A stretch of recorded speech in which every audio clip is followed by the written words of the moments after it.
Mobility is a basic requirement of disaster preparedness.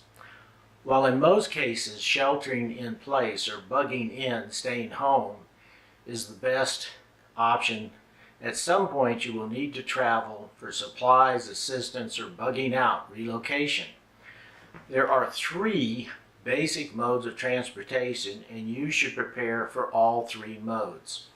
First is transportation via a motorized means, such as a car or truck. You should have a reliable vehicle and conduct regularly scheduled maintenance and inspection. It is far better to have a mechanic find a loose fan belt or hose about to fail while in for regular scheduled maintenance than on the road during a disaster. Another excellent practice is to fill the gas tank whenever the gauge displays half full. Half full means empty. Fill up. This practice will ensure you always have at least a half a tank of gas. Key attributes of a good disaster vehicle is four-wheel drive, room to stretch out across the back seat, and or a cargo space where you can stretch out to sleep. Have a towing package would be essential if you need to pull a trailer. A motorized home would resolve the need for both transportation and shelter. In some cases, having access to a motorcycle or boat could be advantageous. The second mode is a human-powered vehicle, such as a bicycle, garden cart, wheelbarrow, or a deer hauler. All of these methods would lead to you carefully selecting cargo items to haul and packing them in a secure and compressed manner. You should test whatever configuration you choose by actually using it in a test run. Third mode is walking, your feet as your wheels, aka good old hiking. Here, one of the most vital important things is to have good hiking shoes. Quality brands such as Merrell, REI, or Vasquez have comfortable and sturdy walking shoes or boots that don't cause blisters. Now, I traditionally like these soft work boots. In other words, it comes right over your ankle. But recently I attained a pair of Merrell shoes that I'm showing here. These are tactical Moab 2 shoes. And you can see they're the traditional lower cut. And they are the most comfortable shoes I've ever had. And believe me, I'm a connoisseur trying to find the perfect hiking shoe. So I really think if I was to hike the El Camino again, I would probably give this style of shoe first choice as my main walking shoe. Now, also important is to have hiking sandals, such as a brand like Keen or Teva. They will give you the option to wear cooler shoes, and you can wear them when you stop overnight to give your feet a rest, or even during the day to change the pressure point on your feet. Almost as important is the socks you wear. So you want a natural fiber socks such as merino wool, and the Smart socks or PhD socks are an example of very reliable quality brands. A little trick to prevent blisters is to, one, wear the merino socks, have a soft hiking shoe or hiking boot, but also, interesting enough, if at the key pressure points you put a light coating of Vaseline, it somehow allows it to lubricate and less chance for blisters.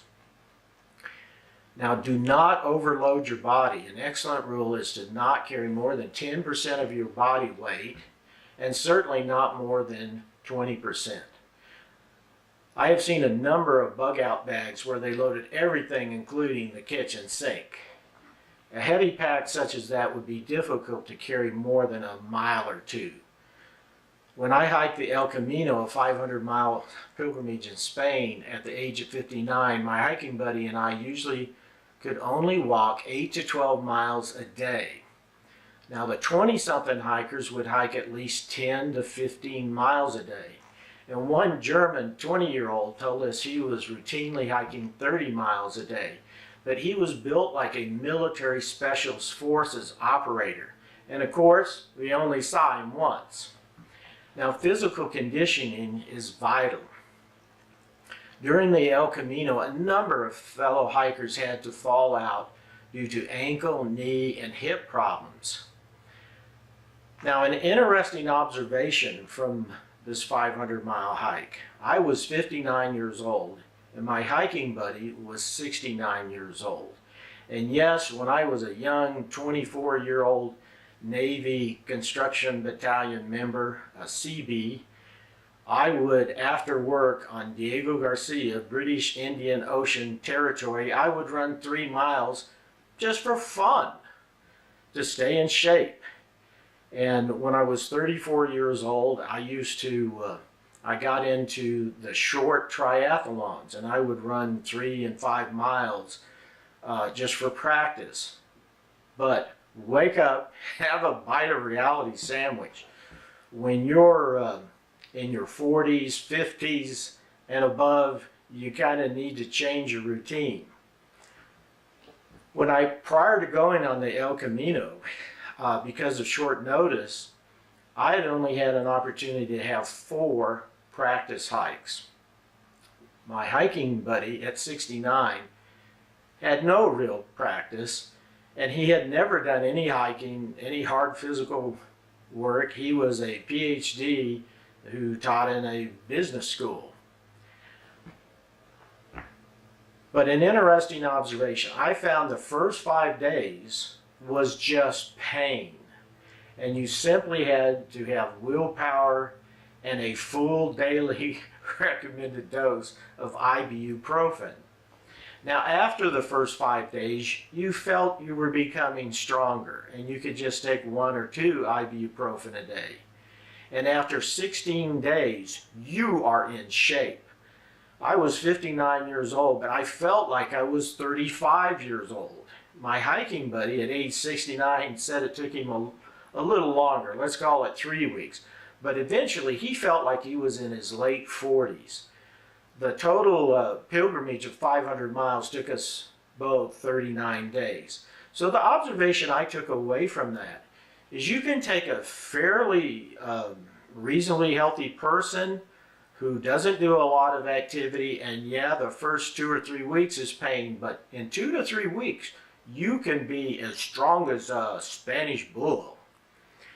Now, another key aspect of mobility is have a good backpack is crucial. Now, any first-class outdoor store such as Cabela's, Dick's Sporting Goods, or REI will have an excellent pack. And if you can find a salesperson who has hiked the Appalachian or the El Camino or any of the longer distance hiking trails, they will be invaluable in helping you selection for a proper pack for you. Check several stores prior to purchasing what you eventually end up with. Now, I personally like military packs such as the Condor packs. And for a warhorse of a pack, the Alice pack of the Vietnam War is just unbeatable. You can just put so much in there and it just rides well. How you pack your pack is also key. Now, many stores will have a handout on what to take and where to put it on your pack. A good reference is the Boy Scout Handbook, or check out the gear links for American Hiking Society. Obtain maps of your area and any travel routes prior to the disaster. When I drove cross-country to Alaska, which I don't recommend, you really need to gear up for it. I ended up buying 4 new tires and saving the best of the old 4 tires so that I had 2 spares. Also, if you're going to do something like that, you should have a couple spare gallon cans of gas. But be ready for mobility. Practice. Make sure your plan and your gear is ready, that you're comfortable with it, and that you've worked out any kinks, any problems with it. Practice makes perfect. So like we say in the Navy, train like you're going to fight and fight like you trained. you.